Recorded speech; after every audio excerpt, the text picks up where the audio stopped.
बैद्यनाथ धाम में गंगा स्नान कर रहे भक्त की जान बचाने खुद महादेव हुए नदी में प्रकट और फिर जो हुआ उसे देखकर सभी लोग हैरान हो गए। दोस्तों आज हम आपको बैद्यनाथ धाम में हुए महादेव भगवान शिव के चमत्कार की एक ऐसी सच्ची घटना सुनाने जा रहे हैं जिसे सुनकर आपके पैरों तले जमीन खिसक जाएगी और आपको भी पूर्ण विश्वास हो जाएगा कि वास्तव में जो भक्त महादेव को दिल से मानता है तो उसका कोई बाल भी बाका नहीं कर सकता। और इसका जीता जागता उदाहरण है इलाहाबाद के रहने वाले राम प्रसाद जी, जिन्होंने हमारे साथ महादेव के चमत्कार की ये सच्ची घटना शेयर की है और बताया है कि कैसे स्वयं महादेव ने नदी में डूबने से उनकी जान बचाई। तो चलिए दोस्तों वीडियो शुरू करते हैं। नमस्कार दोस्तों, स्वागत है आप सभी का एक बार फिर से। दोस्तों सच्ची श्रद्धा से कमेंट्स में जरूर लिखे हर हर महादेव। इलाहाबाद के रहने वाले राम प्रसाद जी हमें बताते हैं कि ये घटना साल 2003 की है, जब राम प्रसाद जी अपने कुछ दोस्तों के साथ बैद्यनाथ धाम दर्शन के लिए गए थे। राम प्रसाद जी बचपन से ही महादेव के परम भक्त थे। उन्हें महादेव की भक्ति करने में बड़ा ही आनंद आता था। जब भी उनके पास समय होता तो वो मन ही मन महादेव के भजन गुनगुनाते रहते। उनकी महादेव के प्रति ऐसी भक्ति देख लोग भी कहते थे कि राम प्रसाद जी महादेव को इतना याद मत कीजिए, कहीं महादेव को स्वयं ना आना पड़ जाए। कई लोग तो उनकी इस आदत का मजाक उड़ाने लगे थे। एक बार हर साल की तरह राम प्रसाद अपने कुछ दोस्तों के साथ बैद्यनाथ धाम गए थे। दोस्तों आप जानते ही होंगे कि बैद्यनाथ धाम यानी बैद्यनाथ मंदिर के पास शिव गंगा झील है, जहाँ शरणार्थी बड़े भक्ति भाव से स्नान करते हैं। राम प्रसाद जी भी अपने दोस्तों के साथ वहाँ स्नान करने पहुँचे। यहाँ पर रोजाना कई हजारों की संख्या में लोग एकत्रित होते हैं। उस दिन भी ऐसा ही नजारा था। हजारों की भीड़ वहाँ स्नान करने आई थी। ऐसे में मौसम का मिजाज बिगड़ा और जोरों की बारिश होने लगी, लेकिन भक्तों का उत्साह कम नहीं हुआ। तब भी कई भक्त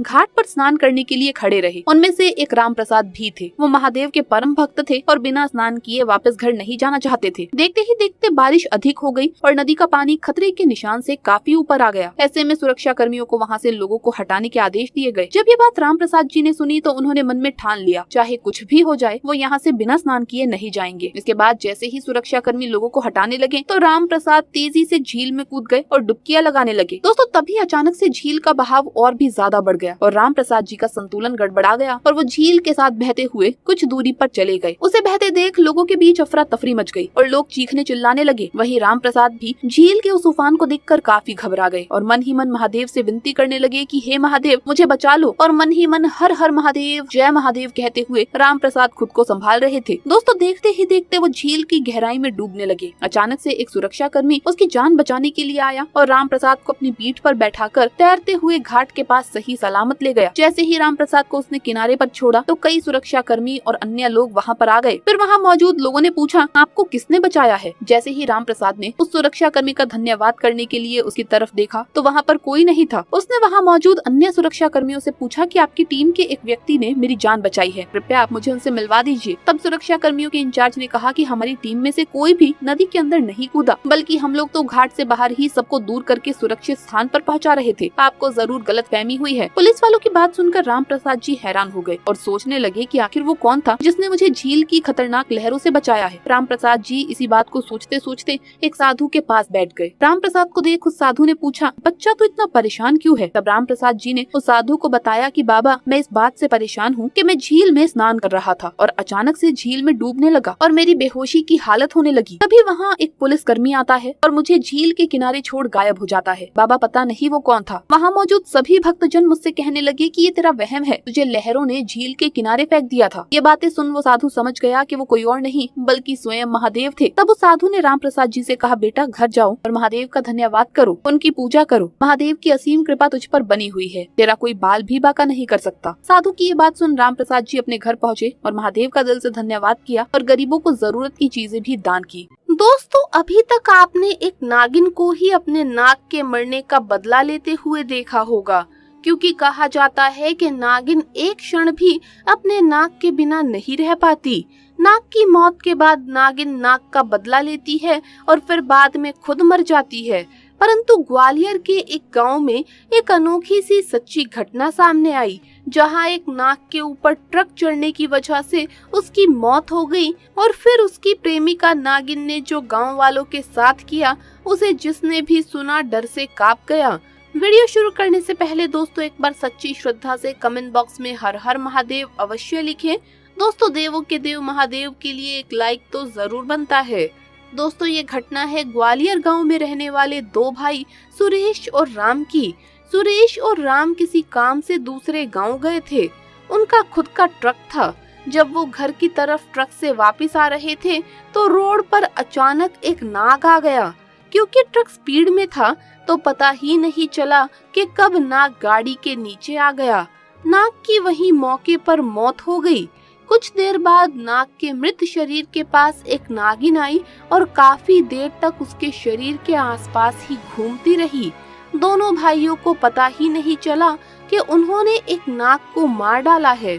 दोनों भाइयों ने मजे से रात को अपने माता पिता के साथ खाना खाया और सोने चले गए, परंतु आधी रात को एक नागिन खिड़की के रास्ते आई और सुरेश को डस लिया। सुरेश तेजी से चिल्लाया तो नागिन खिड़की के रास्ते से ही बाहर निकल गई। सुरेश के माता पिता और भाई राम ने जब सुरेश को देखा तो वो डर कर रोने लगे। सुरेश का पूरा शरीर नीला था और मुंह में से झाग निकल रहा था। अपने भाई को बचाने के लिए राम तुरंत बाइक लेकर के गया और पास ही के प्रसिद्ध सपेरे को घर ले आया। सपेरा जानकार था। उसने तुरंत सुरेश के शरीर को देखकर ये बता दिया कि इसे एक नागिन ने काटा है। सपेरे ने अपनी विद्या से ये जान लिया कि एक नागिन ने बदले की आग में ये सब कुछ किया है।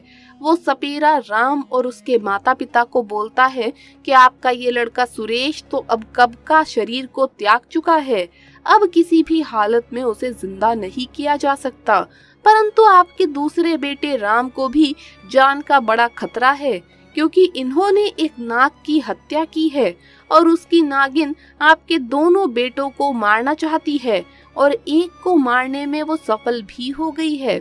अब अगर आप अपने दूसरे बेटे राम को बचाने के लिए कुछ नहीं करेंगे तो इसके भी प्राण चले जाएंगे। आपको आज ही मेरे साथ अभी शिव मंदिर चलना होगा, क्योंकि नागिन आपके बेटे को मारने के लिए आसपास ही कहीं छिपी है और मौके की तलाश में है और केवल महादेव ही अब आपके बेटे को बचा सकते हैं।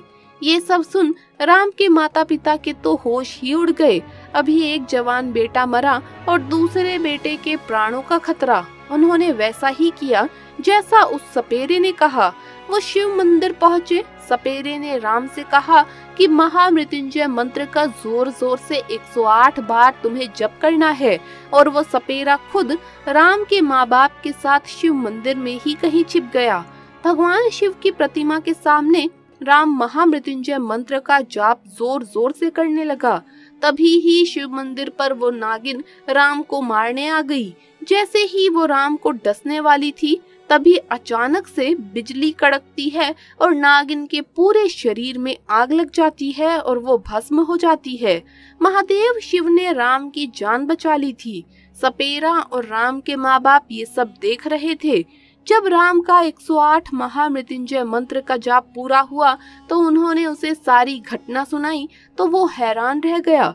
उस नागिन से उसे भगवान शिव ने ही बचाया था।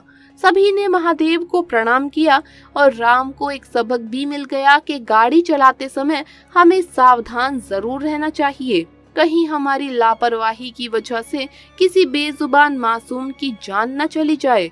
तो दोस्तों, इसी बात पर सच्ची श्रद्धा से कमेंट्स में जरूर लिखें हर हर महादेव। वीडियो अगर अच्छा लगा हो तो इसे लाइक करें, अपने दोस्तों के साथ शेयर करें, और अगर आपने अभी तक चैनल को सब्सक्राइब नहीं किया है तो सब्सक्राइब करके बेल आइकन जरूर प्रेस कर ले। जल्द मुलाकात होगी अगली वीडियो में। हर हर महादेव, जय महाकाल।